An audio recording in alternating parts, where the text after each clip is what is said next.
Built for Slaughter by Colton. When three people wake up on an abandoned island, they must fight to survive. Because also on the island with them is a killer, who is built like a stone wall and has a spear for a weapon. Will the three people be able to survive? Footsteps are running. I think I lost him, said woman number one. A twig snapping. Woman number one slowly walks backwards. Another twig snaps. Woman number one continues looking around. A head gets thrown at woman number one. Number one's head appears. Woman number one screams, stands up, then starts running. A spear gets thrown, then pins woman number one's shirt into a tree. A figure appears in the distance. Woman number one continuously pulling onto her shirt. The figure starts walking towards woman number one. Woman number one pulls hard. Her shirt rips, then runs. The figure pulls the spear out from the tree, then follows woman number one. Woman number one continues running, then stops. The spear goes into the tree next to woman number one's head. Woman number one looks at the spear, then turns around. The figure appears wearing a mask. Woman number one slowly walks backwards. The figure steps forwards, grabs the spear, then pulls it out with one hand. Woman number one continues walking backwards. A snapping sound. Woman number one gets pulled, then hung upside down. The figure watches woman number one swinging, then raises the spear. Woman number one continues swinging her body back and forth. The figure continues watching woman number one swaying, looks at the rope, then approaches it. Woman number one looks at the figure, then waves her hands. The figure cuts the rope. Woman number one falls onto the ground, groans, then looks up. The figure approaches woman number one. Woman number one crawls backwards, then gets to a tree. The figure stops in front of woman number one, then raises the spear. Woman number one puts her hands up. The spear goes through woman number one's head, then into the tree. 2014. A few miles off the shore of Madagascar, an island appears. Maureen Parsons appears laying on the ground, groans, then opens her eyes. A field appears. What the hell? Where am I? Maureen stands up, starts to walk, then gets stopped by a chain. The chain appears around Maureen's ankle. What the hell is this? Maureen tries unlocking the chain. Seriously, what the hell is this? Is this some kind of sick joke? Alright, joke's over. Come on, out, said Maureen. An intercom turns on, then blares. Maureen covers her ears. Hello, Maureen. Parsons. You're probably wondering. And what? Why am I in the middle of a field? And what? And what? How did you get here? And what? Well, I can explain everything once our two other contestants wake up, said the disembodied voice number one. Where am I? Who are you? And why am I here? Asked Maureen. All in good time, said the disembodied voice number one. Where's the damn key? Let me out of this thing, said Maureen. There is only one key and I have it. When it automatically unlocks, that means the game will begin, said disembodied voice number one. A screen appears. A silhouette appears looking at their middle screen. Oliver Green appears laying on the floor, groans, then opens his eyes. What the hell? Where the fucker am I? Asked Oliver. The intercom turns on, then blares. Oliver covers his ears. Hello, Oliver. I want to welcome you, and I hope you enjoyed your nap, said the disembodied voice number one. Yeah, I did. Where the fuck am I? Asked Oliver. In a place you don't want to be in, said the disembodied voice number one. Why don't you come out so I can kick your ass? Said Oliver. Quit that. Macho act. You're not tough, Oliver. You were never a tough person. You just acted like one, said the disembodied voice number 1. And quat, macho act, and quat. This ain't no act. I've beaten up plenty of people in my life. Bigger than me, said Oliver. A television appears in the distance, then turns on. A video appears of Oliver and number 2. Oliver pushes number 2 down, then starts kicking him. What a tough guy taking on an elderly man. Like I said, and quat.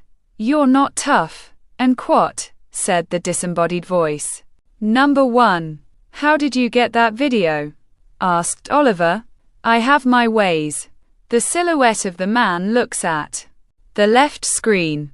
1 second, our third friend has finally woken up, said the disembodied voice. Number 1. Randall Carroll appears laying on the ground, groans, then opens his eyes. What the? Where am I? Randall goes to step. The chain appears wrapped around Randall's ankle. What the hell is this? Asked Randall. The intercom turns on, then blares. Randall covers his ears. Hello, Randall. I'm glad you're finally awake. We can now begin, said the disembodied voice number 1. Begin what? Asked Randall. 1 second, Randall. I need to have all 3 of you listen to the rules. All 3? Asked Randall. The intercoms turn on, then blare. All 3 covering their ears. Evening, everyone. I want to welcome the 3 of you. Just so you know, this is a little game I invented. It's called and quat, build to survive, and quat, said the disembodied voice number 1. What do we have to do in this game? Asked Oliver. There's a few rules, and I'll show you them on your television screens. Rule number 1. Get to the other side of the island. Rule number 2. Either work with or against one another. Rule number 3. Don't get yourself killed. Those are the rules. Now, good luck, said the disembodied voice number 1. Hold on, what's on the other side of the island? Asked Randall. The only way off this island. There's only one boat waiting. Whoever gets there can either wait for the other 2 or take off themselves and leave them to die, said the disembodied voice number 1. Do we have some kind of time limit? Asked Randall. No, just see who makes it to the boat. Now, if you all are ready. Oh, wait. There is one more thing. There's a killer on the island. He goes by the name the Executioner. Oliver, if you think you're a tough person, this guy can break your bones with one hand, said the disembodied voice number 1. A beeping sound.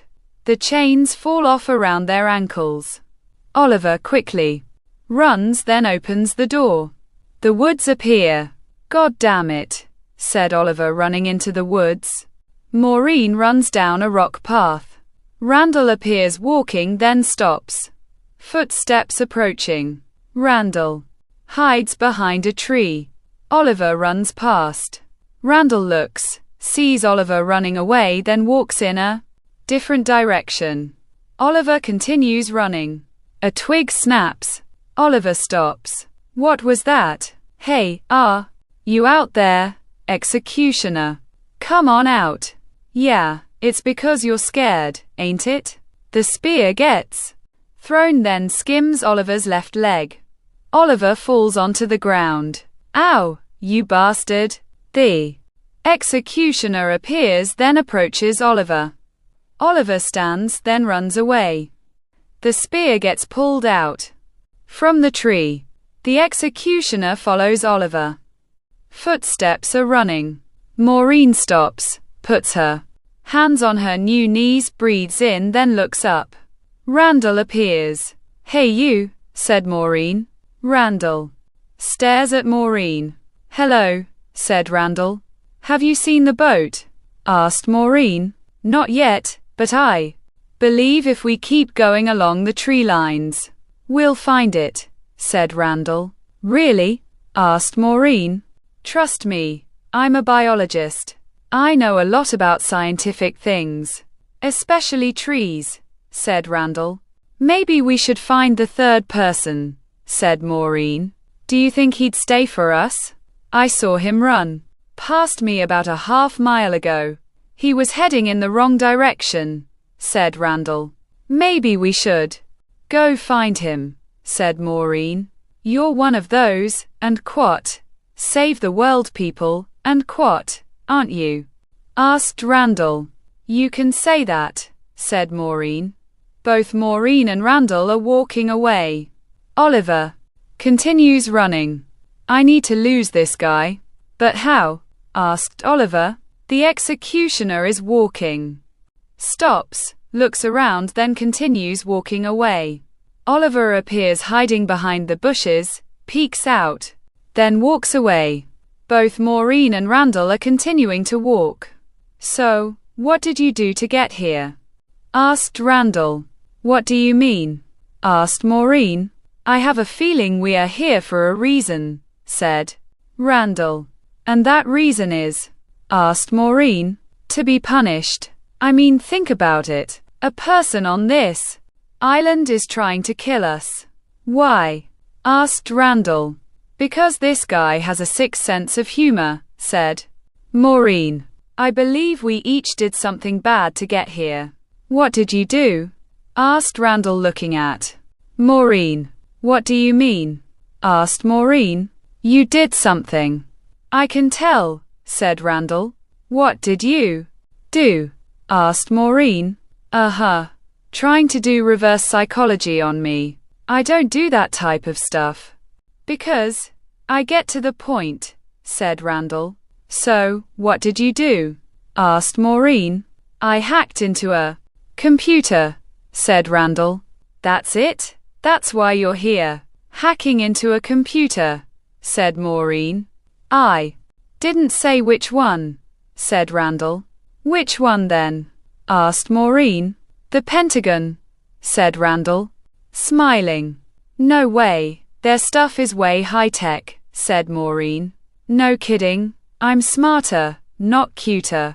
Please, this way, said Randall, walking down a path. Maureen follows Randall. Oliver continues running, slows down, then breathes in. This is definitely a run. I hope I find that boat soon. Get the hell out of here. Get to Hawaii and find all the chicks I can fuck. A twig snaps. Oliver looks around. Come on out, you bastard. That's right. You're a chicken shit. You have a weapon. How tough are you, prick? Another twig snaps. Oliver, walking backwards, falls into a hole, then groans. The executioner appears, then approaches the hole. Oliver continues groaning, then looks at the top of the hole. The executioner appears, then stares down at Oliver. Fuck you, you prick, said Oliver, raising his middle finger. The executioner throws the spear. The spear goes into Oliver's left hand, then gets pinned into the ground wall. Oliver screams. Screaming echoes. Both Maureen and Randall look at each other, then run towards the scream. Do you think he's alive? Asked Randall. Let's just hope, said Maureen. The executioner continues staring at Oliver. What? That's it. See? I told you that you weren't tough. Come on. What else you got? Asked Oliver. The executioner pulls out another spear. Oliver's eyes widen. The executioner raises the second spear. Randall tackles the executioner, then continuously punches him. Maureen appears at the top of the hole. Hold on, I'll get you out, said Maureen. Hurry up, said Oliver. Maureen climbs down into the hole, then grabs the spear. Ready? Asked Maureen. No, said Oliver. 1, 2, said Maureen, pulling the spear out. Oliver screams. You bitch, you go on 3, said Oliver. Then you would have tensed up. Now, let's get out of here, said Maureen. Randall appears at the top of the hole, then extends his left hand. Oliver gets pulled up. Get her, said Oliver. Randall extends his left arm. Maureen grabs Randall's arm. Randall pulls Maureen up. Thanks, said Maureen. Let's get out of here, said Randall. Oliver turns around, then gets punched. The executioner appears, then looks at both Maureen and Randall. Stay behind me, said Randall, swinging his fist. The executioner grabs Randall's fist, twists it, then punches him. Randall falls onto the ground. The executioner looks at Maureen. Whoa, whoa, whoa. Back away from me, said Maureen. The executioner approaches Maureen. Maureen punches executioner's face. The executioner stares at Maureen. Maureen looks down, shrugs, then kicks the executioner in his testicles. The executioner groans, then falls onto the ground. Randall stands up. Nice shot, said Randall. Thanks. Now let's go, said Maureen. All three start running. The executioner sits up, then looks around. Oliver stops, then looks at his left hand. Damn bastard. Do you have any bandages? Asked Oliver. I think they cleaned out all of our pockets, said Randall. Oliver walks towards a tree, then picks off a leaf. This'll work, said Oliver. Hardly doubt it, said Randall. What do you know, old man? Asked Oliver. Well, I do know that leaf you're putting onto your hand is actually poison ivy, said Randall. Poison ivy, as in? Oliver pretends to scratch himself. Randall nods his head. Oliver throws down the leaf. Damn it. Which one should I use? Asked Oliver. Randall walks over, then picks a leaf. Here. This one will bandage your hand and also protect it from getting infected, said Randall. You really know your stuff, said Oliver. Before I was a hacker, I was a mountain ranger. I had to know my surroundings, said Randall. Hey, maybe we should get moving before the spearhead comes back, said Maureen. All three start running again. Footsteps are walking. A twig snaps. What was that? Asked Oliver. I didn't hear anything, said Maureen. Neither did I, said Randall. Another twig snaps. Listen, said Oliver. The sound of twigs continuously snapping. I think he's over there, said Randall, walking towards the bushes. The bushes are being moved. Raccoons appear, then run away. What is it? Asked Oliver. A false alarm. Just a few raccoons, said Randall, turning around. The executioner appears behind Oliver. Randall's eyes widen. What? Asked Oliver. Behind you, said Randall. Oliver turns around. The executioner punches Oliver, then looks at both Maureen and Randall. The executioner pulls out the spear. Randall runs at the executioner. The executioner swings the spear. Randall ducks, then tackles the executioner into a tree. The executioner hits Randall's back with the spear, knees his stomach, then pushes him down. Randall, said Maureen. The executioner looks at Maureen, then approaches her. Maureen does a spin kick to the executioner. The executioner staggers, then looks at Maureen again. Maureen runs, then dropkicks the executioner. The executioner falls onto the ground. Randall helps Maureen stand up. Are you all right? Asked Randall. Yeah, I knocked him down, said Maureen. The executioner sits up.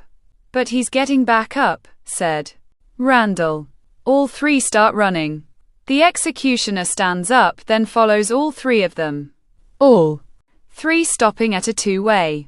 What now? Asked Oliver. Well, if we keep along the tree line, we may be able to find it. The question is, and what?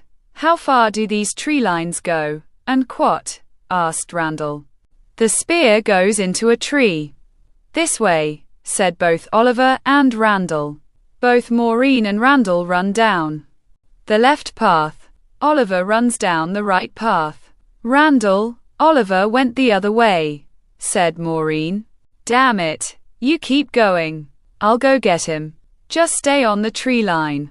Eventually you'll find the ocean, said Randall, running back. Maureen continues running.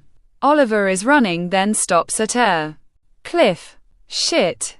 I went the wrong way, said Oliver, turning around. The executioner appears holding their spear. Oliver slowly walks backwards. Debris falls off of the cliff. Oliver looks down, then back at the executioner. The executioner approaches Oliver. Randall jumps onto the executioner's back, then puts a chokehold onto him. The executioner falls onto his knees. Run, Oliver, go. Oliver runs past both Randall and the executioner. The executioner slowly stands up. Randall appears fully on the executioner's back. Executioner walks up to the rock wall, turns around, then rams Randall into it. Randall, groaning, loses his grip, then falls off the executioner's back. The executioner looks at Randall. Do your worst, said Randall. The executioner continuously punches Randall. Randall falls onto the ground, then spits up blood. The executioner grabs the spear. Randall, crawling, slowly stands up, then looks at the executioner. The executioner throws the spear. The spear goes into Randall's chest. Randall gasps, slowly walks backwards, then falls off of the cliff. The executioner walks away. Maureen appears walking. Just keep along the tree line. Just keep following the tree line. Footsteps are approaching. Maureen turns around. Oliver appears, stops, then breathes heavily. Oliver, where's Randall?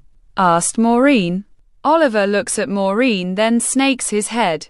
He saved my life. He told me to run, so I did, said Oliver. It's all right. Let's keep going, said Maureen. Both Maureen and Oliver start running. The executioner appears, then sees both Maureen and Oliver running. Both Maureen and Oliver continue running. Oliver stops. Oh my God. Maureen, look, said Oliver, pointing. Maureen looks, then smiles. The ocean appears in the distance. What are we waiting for? Asked Maureen. Both Maureen and Oliver start running. The executioner appears from their bushes, then punches Oliver. Maureen looks back. The executioner looks at Maureen. Just go, I'll be fine. Go, Maureen, said Oliver. Maureen runs away. Oliver stands up, then looks at the executioner. The executioner raises his fists, then swings them. Oliver ducks, then punches the executioner's stomach. The executioner looks at Oliver, then punches him. Oliver groans. The executioner picks up Oliver, then punches him in his stomach. Oliver groaning. The executioner grabs Oliver's head, then lifts it up. A disembodied voice. Like I said before. And quat. You're nothing but a pathetic piece of shit. And quat. You're worthless and a coward. But now it's time to die, said executioner.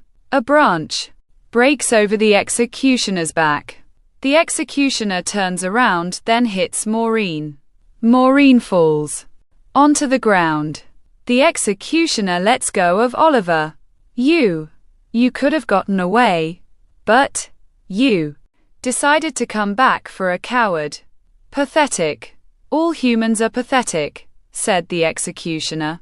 You are human too, said Maureen. No, I used to be human. Now, I'm a cyborg, said the executioner. Oliver grabs the spear, stands, then jams it through the executioner's back. The executioner groans, collapses to his knees, then falls onto the ground. "That'll teach you to think you're smarter than us," said Oliver. Both Maureen and Oliver start walking away. The executioner opens his eyes. Both Maureen and Oliver continue walking. "Thanks for saving me," said Maureen. "Hey, you did it for me." "Hey, what's that?" asked Oliver. "What?" asked Maureen. "Over there, it's like right at the edge of the woods," said Oliver. Both Maureen and Oliver continue walking. Woman number one's body appears against the tree, all decayed. "Oh God," said Maureen. "Just imagine how long she's been here," said Oliver. "I don't want to know. Let's go." "There the door," said Maureen. Both Maureen and Oliver are walking towards the door. The doorknob shakes. "It's locked," said Oliver. "Maybe there's a key," said Maureen. "There is," said the executioner. "Oh God," said Maureen. "You can't kill me. I'm forever," said the executioner. "Nothing's forever. Everything usually dies," said Oliver. "Not me. I live." Four, said the executioner, stuttering. "Looks like your wires got crossed." "What? No. I will kill you," said the executioner. Oliver runs at the executioner. The executioner hits Oliver, looks at Maureen, then throws the spear. The spear goes into the door next to Maureen. "Jesus," said Maureen. The executioner slowly walks towards Maureen. Oliver looks at woman number one's body. "Sorry about this," said Oliver, ripping off woman number one's arm, then swings it at the executioner. The executioner falls onto the ground. Oliver continuously swings woman number one's arm. The executioner grabs Oliver's left leg, then pulls him onto the ground. Oliver groans. The executioner stands up. Then over Oliver. "Nice try," said the executioner. "Hey," said Maureen. The executioner looks at Maureen. The spear goes into the executioner's stomach. The executioner, sliding on the ground, then gets his footing. "Another good try." "But not good enough," said the executioner. Oliver sees another spear on the ground, then grabs it. "Hey, jackass," said Oliver, running at the executioner. The second spear goes into the executioner's chest. The executioner being pushed into a tree. Again, "I can't," said the executioner, stuttering. "Jam them further in," said Oliver. Maureen does a spin kick to the spears. Both spears go all the way through the executioner. The executioner goes limp. "Let's get out of here," said Maureen. Oliver looks down, then sees a key in woman number one's hand. "Hey, look, it's the key," said Oliver. Both Maureen and Oliver are smiling. A boat appears, then starts. "Man, thank God it's over," said Maureen. "Definitely. We make a pretty good team," said Oliver. "Yeah, we do," said Maureen. "So, where to?" asked Oliver. "Anywhere but here," said Maureen. "Good idea," said Oliver. The boat continues driving, then explodes in the distance. The figure appears on the dock, then lowers a device. "No one gets off this island alive," said the disembodied voice number one. The figure walks away. The end.